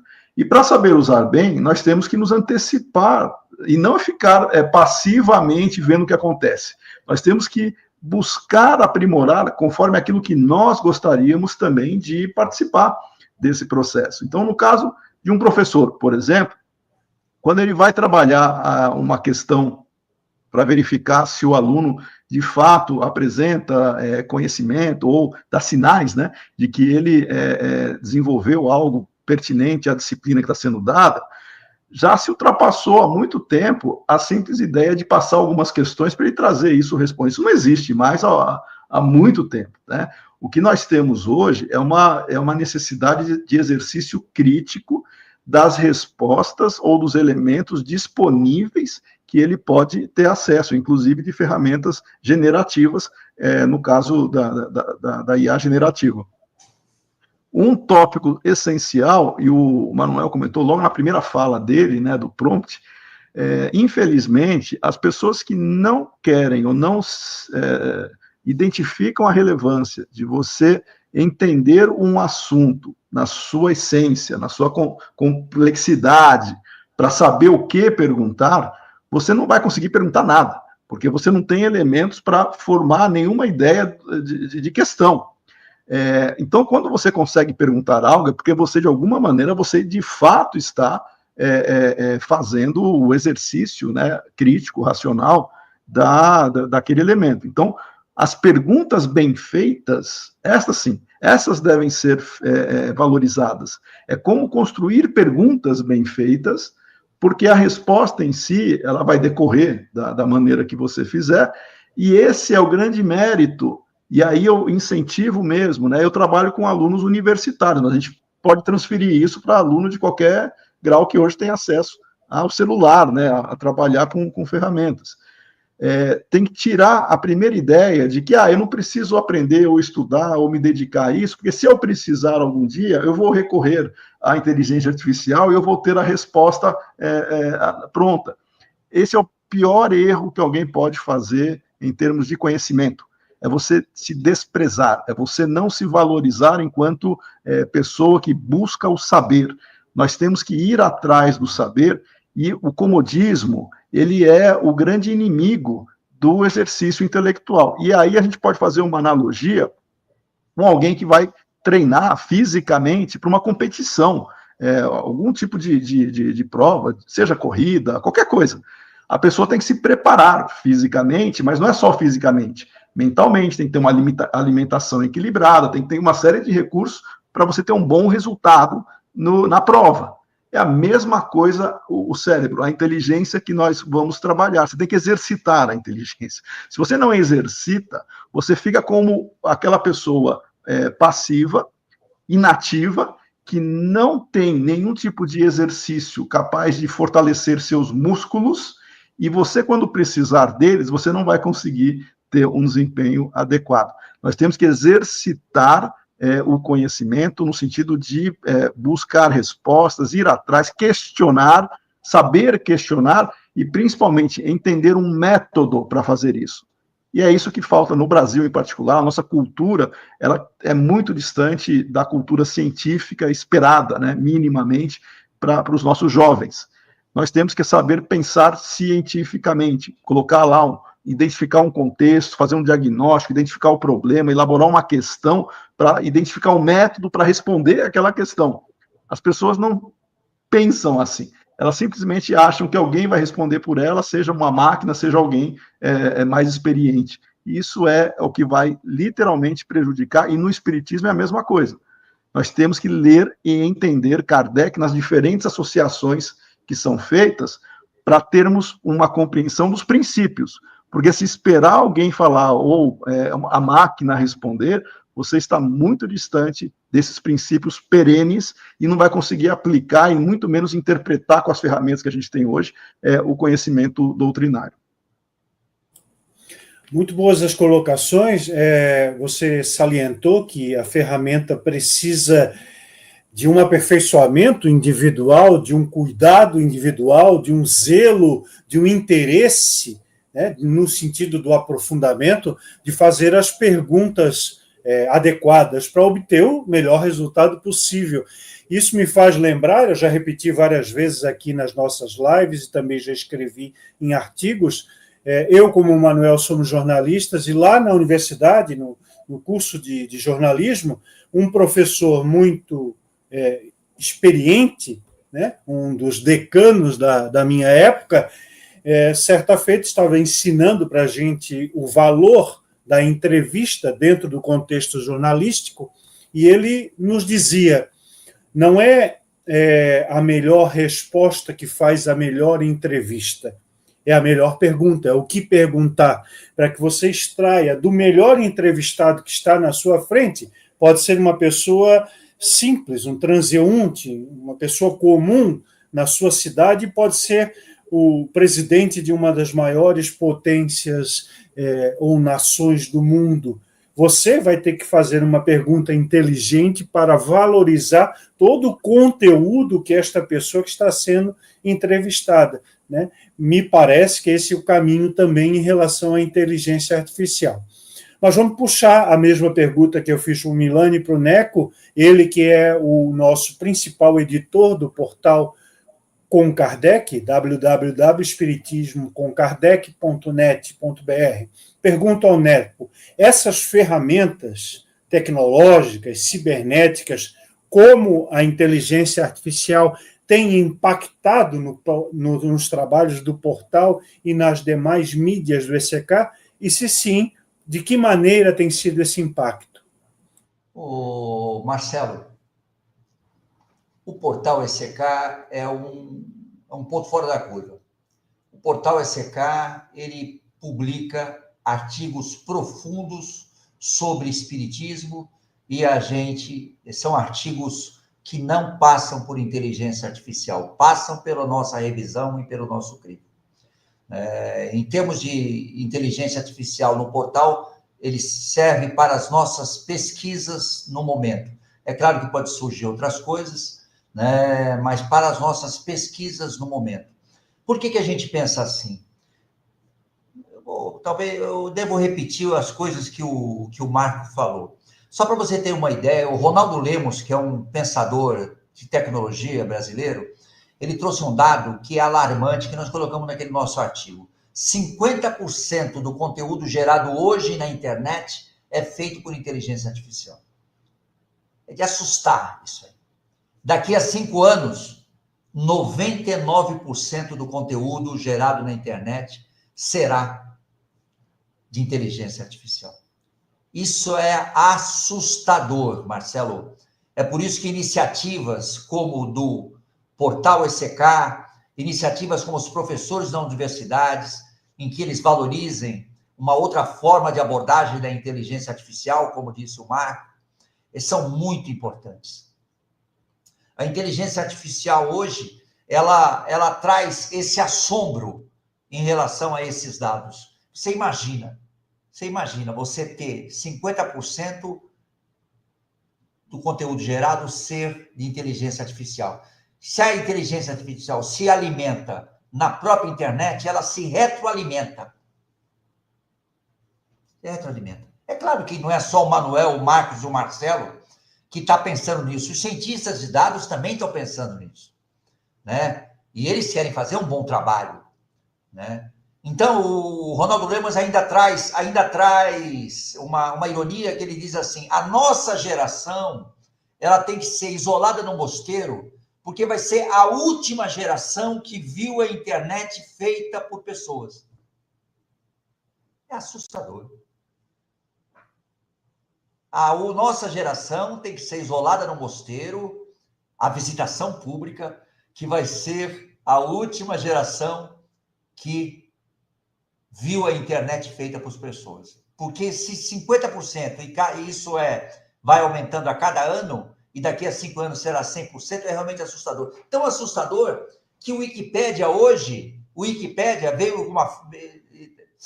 tinha um banner, e eu vi um banner lá no Wikipédia, e ele disse assim na frase, não somos alimentados por inteligência artificial, todos os textos passam por checagem. O Wikipédia. E eu aplaudi. Porque a necessidade, hoje, que nós temos que ter de discernimento é muito grande. Né? Atrás de mim tem livro, na estante do Marcelo tem livro, no Marco tem livro, é ali que está o conhecimento. O livro, manda ler. Aqui em casa, com as minhas filhas, volta aos livros. Você tem que voltar aos livros. Porque a prática da leitura, a prática da busca do conhecimento nos livros, não na internet, vai te enriquecer cada vez mais. Você vai ficar uma pessoa mais feliz. Né? E o ECK, nós estamos nesse projeto com essa convicção, ele tem essa convicção que ele tem uma grande batalha pela frente. A batalha nossa ainda não começou, não é somente no espiritismo. A batalha nossa é a gente desafiar e enfrentar todas essa desinformação que, em parte, vem trazendo pela inteligência artificial. Da gente colocar o dedo na ferida, da gente criar ações editoriais para isso, da gente provocar os nossos leitores e provocar aquelas pessoas que nos seguem, né, com lives, com ferramentas. Então, vocês querem o copo cheio ou o copo vazio? Eu tenho os dois. Às vezes eu olho o copo cheio, às vezes eu olho o copo vazio. Porque é ainda tudo muito confuso, nós ainda estamos começando. Né? Por mais histórico que seja a luta para chegar à inteligência artificial, agora que ela se popularizou. Né? E aí você pega, por exemplo, 2010. Eu comecei a internet mais ou menos em 1995. Uma novidade. Quando chegou em 2005, 10 anos depois, as pessoas perguntavam para mim, o que é esse negócio de internet?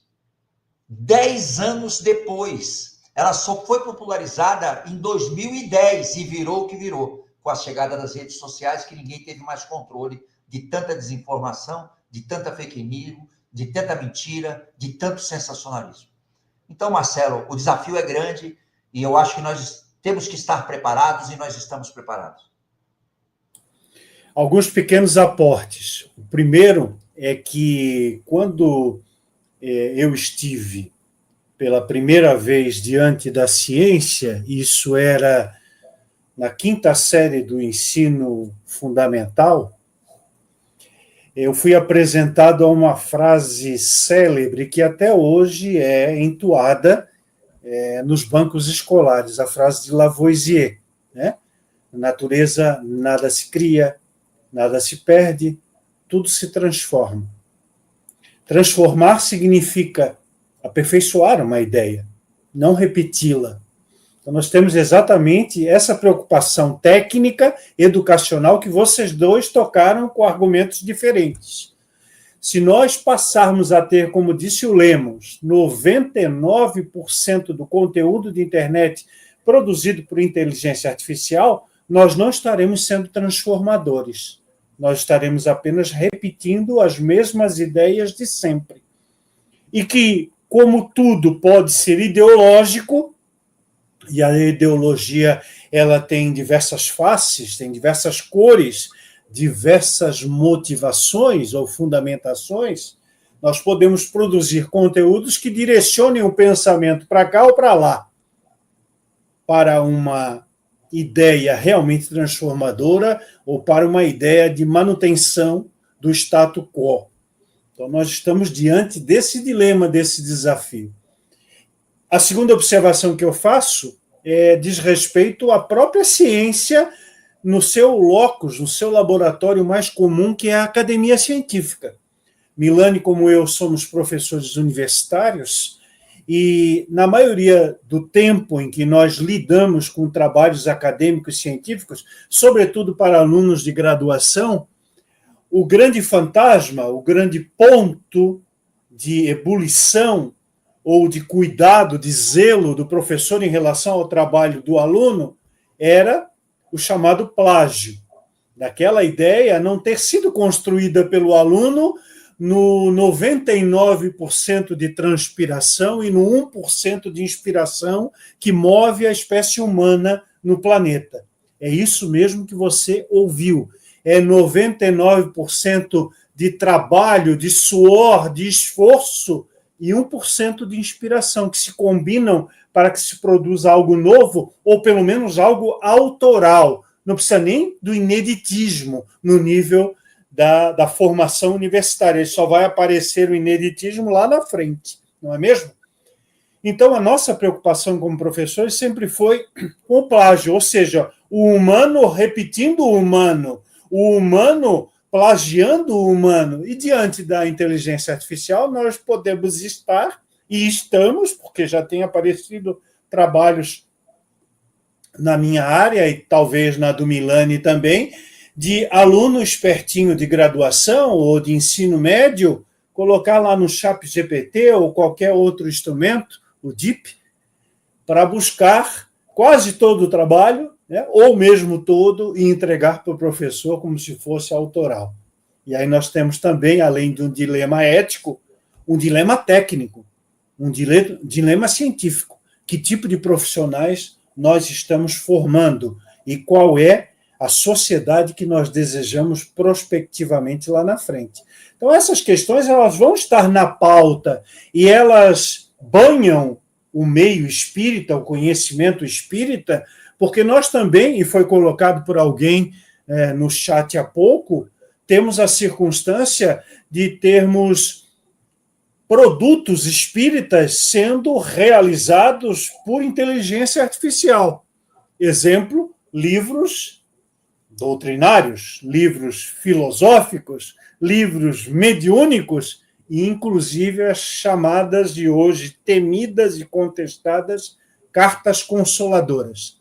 Não é o espírito que está produzindo, é alguém inteligentemente que coloca lá as referências de uma personalidade desencarnada, por mais anônima que ela seja, e o senhor dito médium está produzindo algo artificial, algo imaginário, algo prestidigitador, enganatório, em relação a algo que deveria ser sublime e natural, como é a comunicabilidade entre os espíritos.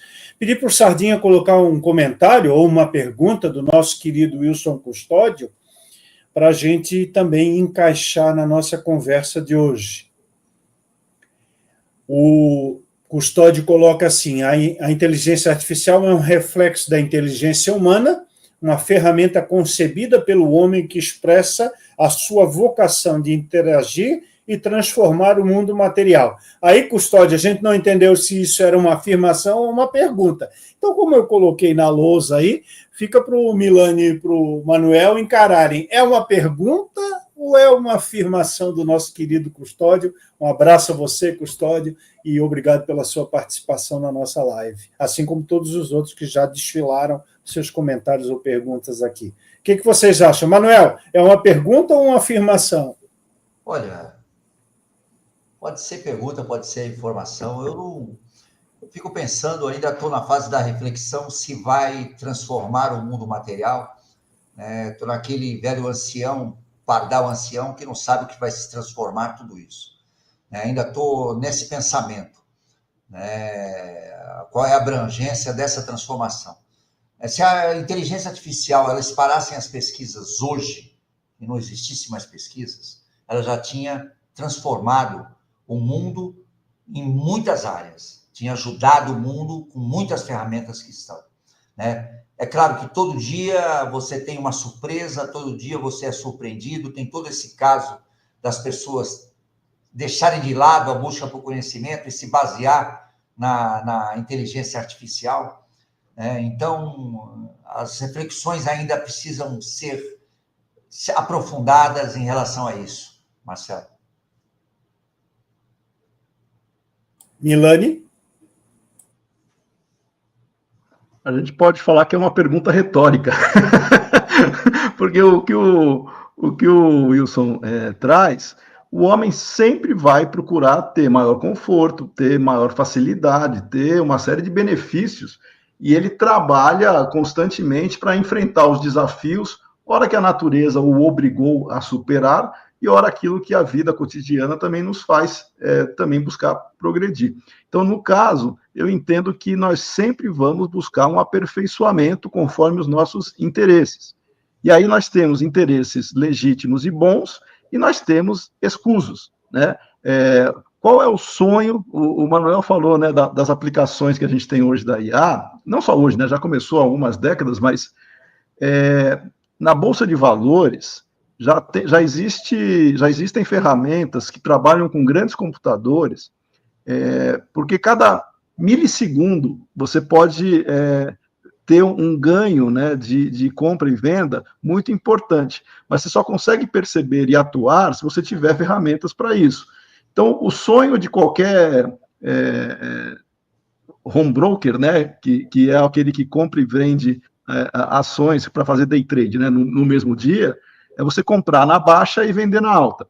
O problema é que a pessoa física, que hoje qualquer um acessa corretoras e entra lá para comprar e vender títulos no mesmo dia, enfim.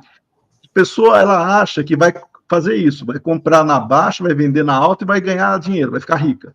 É um sonho, é uma ilusão. Primeiro porque ela está concorrendo com grandes investidores, muito grandes mesmo, que trabalham com essas ferramentas, e dificilmente você vai ter lucro. Tem até estudos, pesquisas mesmo na área de finanças, que mostram que qualquer pessoa comum, civil, aí, de home broker, vai ter, na média, ele vai perder dinheiro. Na média, ele vai perder dinheiro tentando comprar e vender ação no mesmo dia. Mas por quê? Porque está concorrendo com investidores que têm ferramentas muito melhores para comprar e vender com milissegundos, tá, de diferença. Isso a pessoa física não consegue fazer. Mas eu queria só reforçar, na pergunta do Wilson, se tudo é para melhorar, se tudo é para nos beneficiar, olhando o lado positivo, a gente vai ter uma série de equações meteorológicas, por exemplo, que exigem uma capacidade de processamento de dados brutal. Você aprimorando as ferramentas e aprimorando o conhecimento que a gente tem, a gente vai ter muitos benefícios para a agricultura, por exemplo, onde você vai ter previsões muito mais realistas e com tempo muito maior, porque hoje elas ainda estão muito curtas, mas você vai conseguir prever as condições meteorológicas com mais antecedência. Para a agricultura é ótimo, para a produção é ótimo, para a situação econômica é ótimo, você consegue se planejar melhor. Então, tem o lado bom e tem as aplicações que todo oportunista vai querer fazer, aí é uma questão moral. Tá? Mas na parte de desenvolvimento, sempre a IA, ela é, sim, reflexo do desejo que nós temos natural, do impulso natural, do aperfeiçoamento das condições de vida necessárias, né, para a gente sobreviver. Isso é do ser humano, é instintivo quase, a gente buscar uma condição melhor de sobrevivência. Eu tinha até preparado uma pergunta que ia tocar nessa questão aí, né, de que as coisas, os objetos, as situações, elas são, na sua essência, neutras. E nós é que fazemos delas coisas positivas ou negativas, né? Pegue aí o exemplo do avião, né? O avião, construído para ser o mais leve que o ar, transportar pessoas, transportar bens, né? Foi utilizado maciçamente nas duas guerras, como um instrumento bélico de destruição em massa. Qualquer outra situação que você possa explicitar, uma faca de cozinha, né, que é feita para cortar alimentos e pode ser um objeto pérfuro cortante que impinja ferimentos ou até mesmo leve à morte uma pessoa. Assim deve ser a nossa reação em relação à IA ou qualquer outra ferramenta tecnológica, importando o uso ético, como falamos grande parte nessa live. Nós estamos partindo para o encerramento da nossa live. Tem uma pergunta da Júlia que eu vou pedir para o Sardinha colocar na lousa. Começo com o Manuel e termino com o Milani, nosso convidado. Mediante tudo isso que a gente ouviu aqui hoje sobre o uso da IA, sabemos que é essencial desmascarar essas produções mediúnicas ou essas produções literárias espíritas feitas exclusivamente para enrolar, mentir, mascarar a realidade, muitas delas produzidas com o uso da tecnologia da inteligência artificial.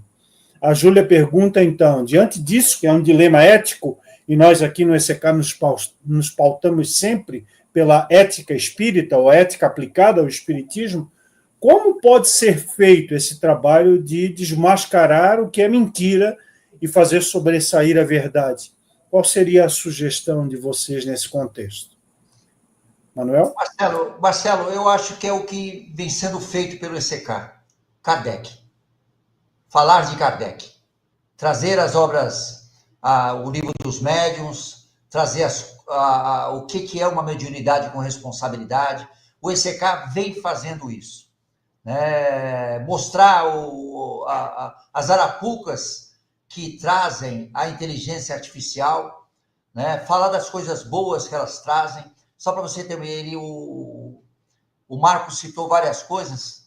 Eu lembrei de uma coisa sobre os papiros Herculano, não sei se vocês chegaram a ler sobre isso, né? Herculano não é o Herculano Pires, é o Herculano Cidade, que foi soterrada pelo Vesúvio. Tinha um papiro enrolado lá, que eles tiraram, que não podia nem tocar, que desmanchava. Por meio da inteligência artificial e de outras tecnologias, eles fotografaram esse papiro e desenrolaram esse papiro inteirinho, sem danificar o papiro. Olha só que espetacular. Olha só que pode ser usado na documentação espírita que nós temos acesso, nas cartas espíritas que nós temos acesso. É claro que você precisa de dinheiro para investimento e o movimento espírita não tem. Mas olha as possibilidades que tem a inteligência artificial. E agora eles estão traduzindo esses papiros. Então, é trazer essas conquistas da inteligência artificial, trazer o livro dos médiuns, trazer Kardec. É o que eu vejo, Júlia, o que a gente vem fazendo já no ECK há algum tempo. Falar o que tem que dizer com bons artigos, bons textos, boas lives. Muito bem. E você, Marco, o que diz nesses trabalhos sempre, eu chamo de diuturno, permanente, de nós estarmos atentos a tudo isso que é produzido de forma artificial e muitas das vezes a ética e que está no nosso entorno enquanto meio espírita? Eu concordo plenamente com o que o Manuel acabou de colocar. Tem que estudar Kardec, né? O próprio Kardec já colocava a situação de fraudes existentes ali, ou seja, o fraudador ele só aperfeiçoa também o meio que ele vai se servir para atingir seus interesses escusos. E como tinha naquela época, tem hoje. Fraudador tem aos montes. O que infelizmente continua ainda tendo, mas poderia ser evitado, é a falta de estudo e quase que a ingenuidade de pessoas que estão com uma cultura, quase um condicionamento, né, de acreditar em algo, porque deseja, porque tem algo dentro de si que faz com que ela alimente a fé cega e outras coisas, que é o oposto do que o Espiritismo prega. O Espiritismo prega a fé raciocinada. Enquanto nós estivermos dando margem aí a aceitar o que opiniões ou fontes únicas, né, e outras coisas, sem passar pelo critério da razão e de fatos e evidências, as pessoas se deixam ludibriar-se. Então, é muito triste, né, mas é um fato.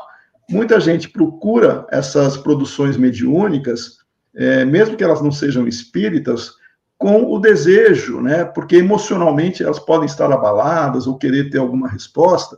E o oportunista, ele tem lá todo o seu esquema já para se aproveitar da fragilidade emocional das pessoas, principalmente cartas consoladoras, como o Marcelo levanta recentemente. Nós sempre tivemos isso, né? Só que hoje a tecnologia para você capturar a informação é muito mais fácil.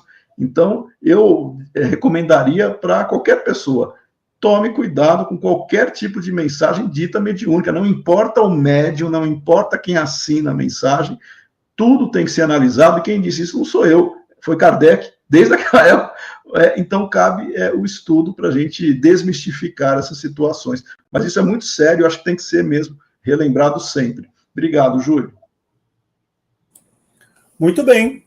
Então, agora nós vamos partir para as considerações finais, né, dessa nossa experiência muito rica de trazer pela primeira vez na bancada do ECK esse tema, as conexões entre a inteligência artificial e o conhecimento espírita.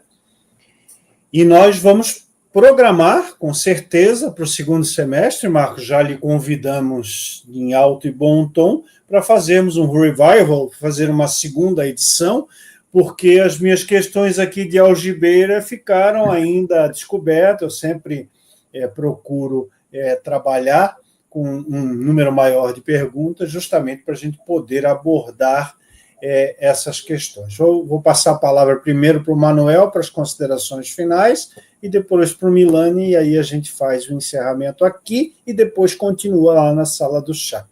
Manuel, tuas palavras finais.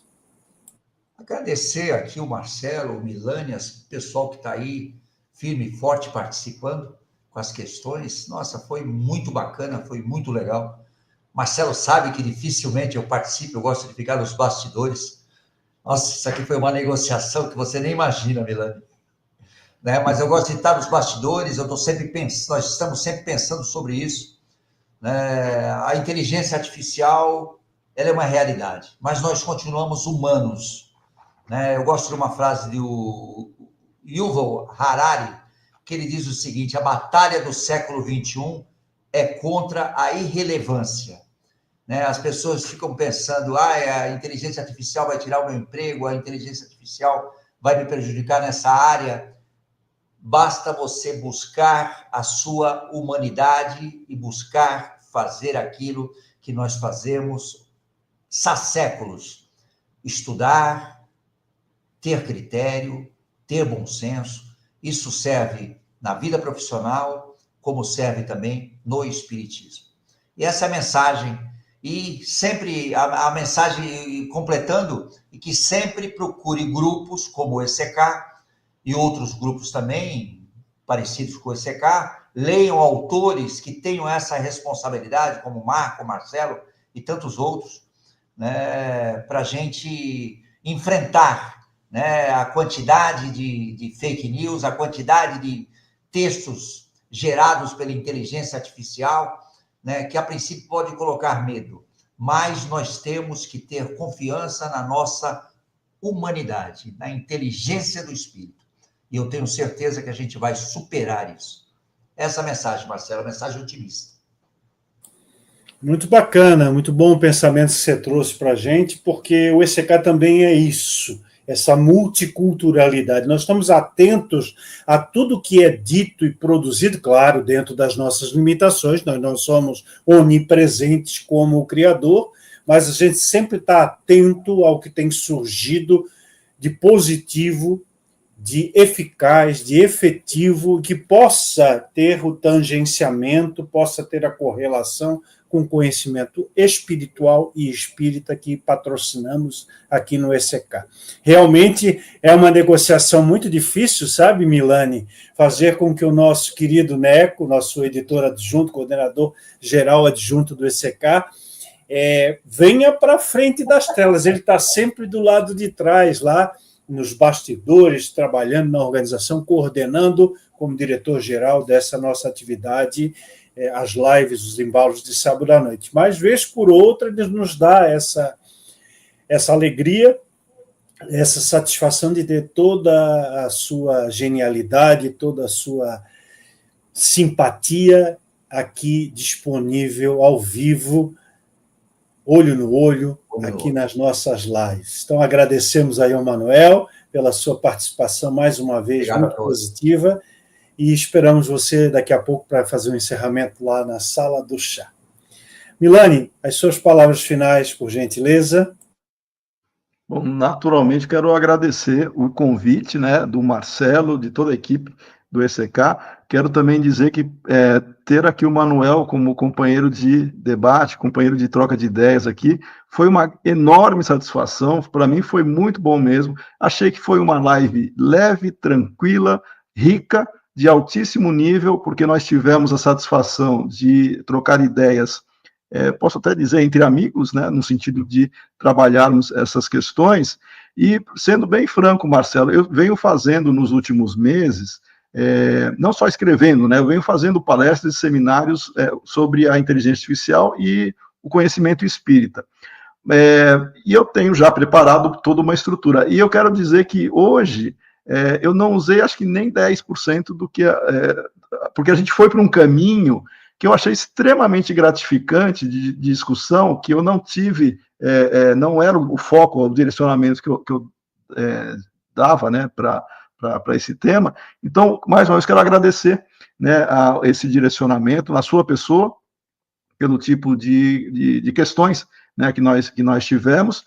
Mandar um abraço a todos que nos ajudaram, que estão aí nos bastidores, né, sempre nos auxiliando, e aos amigos que no chat também contribuíram bastante aí com reflexões, com ponderações, e aqueles que eventualmente poderão nos assistir, né, porque ficará gravada a live, também já deixo aí o meu abraço.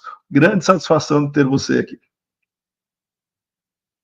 Muito bem, Milani, nós é que ficamos agradecidos mais uma vez pela gentil aceitação sua ao nosso convite, pela sua disponibilidade de estar conosco, pelas ideias que você externou, assim como o Manuel, nessa noite de estudo, de debate e, acima de tudo, de companheirismo, de fraternidade, que é uma marca que o movimento ou o meio espírita não pode perder de vista, né? Que nós tenhamos ideias, às vezes, divergentes, posicionamentos que possam ser, inclusive, complementares, mas que nós não percamos jamais essa capacidade de nos relacionarmos afetivamente.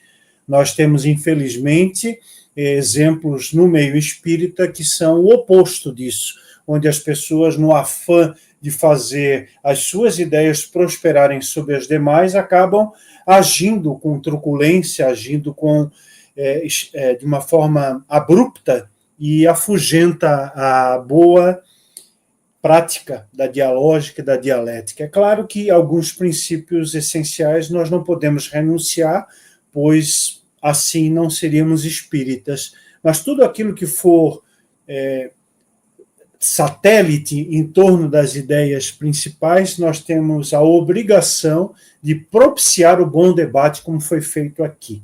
Você é um gentleman, a gente sabe disso em todas as atividades que você está envolvido, seja na academia, seja no meio espírita, e mais uma vez nós ficamos muito felizes de ter essa oportunidade de traduzir o nosso pensamento de uma forma harmônica, propiciando a quem nos assiste ao vivo e aqueles que vão depois acessar o canal, na gravação, possam utilizar esse conhecimento como ponto de partida.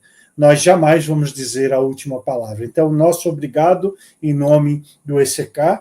Pedimos a você também que aguarde um pouquinho, que nós já vamos fazer o encerramento. É isso, gente. Nós estamos aqui, então, partindo para os finalmente dessa live. Nós, como sempre fazemos, vamos trazer agora não a ideia de um espírito que se manifestou e teve a sua expressão contida na chamada obra espírita, a obra de Kardec, mas a voz do próprio codificador. Pedi para a Júlia colocar o banner onde encontramos essa manifestação para que você possa conferir depois o conhecimento espírita contido na obra de Allan Kardec. É um trecho, eu fiz algumas supressões, mas a ideia principal está expressa na Revista Espírita, abril de 1864, na parte das Instruções dos Espíritos, onde Kardec trata da imprensa, porque logo anterior a essa fala de Kardec, houve uma mensagem psicografada assinada por Gutenberg, que foi o inventor, o criador da imprensa. Então, Kardec diz o seguinte, para a nossa reflexão.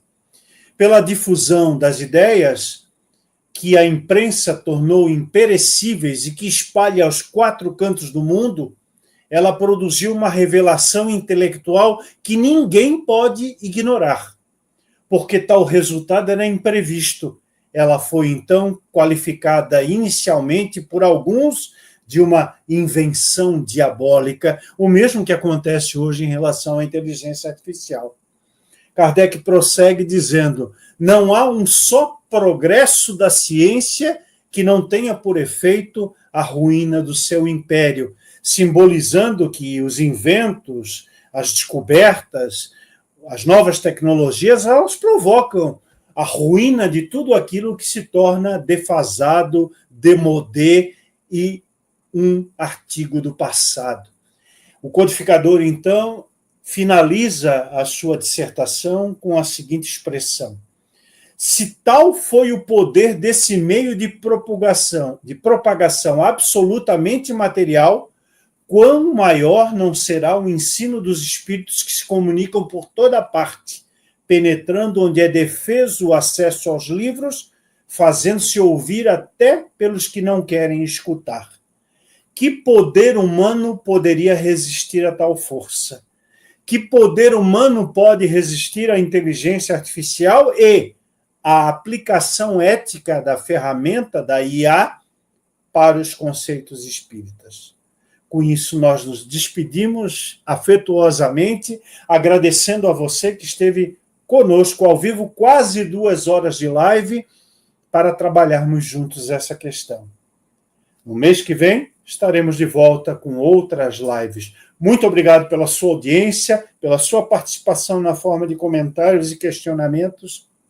Esperamos vocês num próximo Embalos de Sábado à Noite, do ECK. Um abraço, um beijo, até a próxima. Tchau!